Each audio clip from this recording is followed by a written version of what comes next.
তো কালকের আমাদের নির্বাচন শেষ হয়েছে। সবাই জানেন আমি নন্দীগ্রামে আইএসএফ দলের পক্ষ থেকে একজন ক্যান্ডিডেট ছিলাম। কাজেই নির্বাচনী প্রচারে আমার প্রতিপক্ষের বিরুদ্ধে আমাকে বলতে হয়েছে, যেহেতু রাজনৈতিক প্রচার, নির্বাচনী প্রচার, ভোট কাছে টানার কৌশল ছিল। সে কারণে হয়তো অনেক প্রার্থীর বিরুদ্ধে সমালোচনা হয়েছে। আমার অজান্তে কারোর বিরুদ্ধে কোনো অসম্মানজনক কথাও হয়েছে। আমি ব্যক্তিগতভাবে দুঃখিত এবং ক্ষমা প্রার্থী। নীতি আদর্শের যে লড়াই, এ লড়াই চলতে থাকবে। এ লড়াইয়ে ফুলস্টপ দেওয়ার কোনো জায়গা নেই। এ লড়াই চলবে। কাজেই সৌভ্রাতৃত্ব বোধের বাঁধনে আপনারা থাকবেন, ভালো থাকবেন, সুস্থ থাকবেন, আমাকেও ক্ষমা করবেন।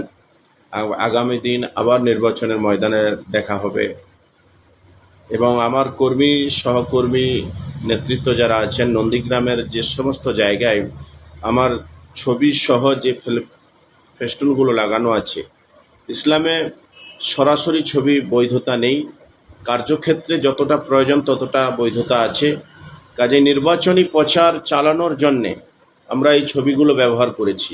নির্বাচন শেষ, এর প্রয়োজনীয়তাটাও ফুরিয়ে গেছে। কাজেই এই ছবিগুলো আর টাঙিয়ে রাখার কোনো প্রয়োজন নেই।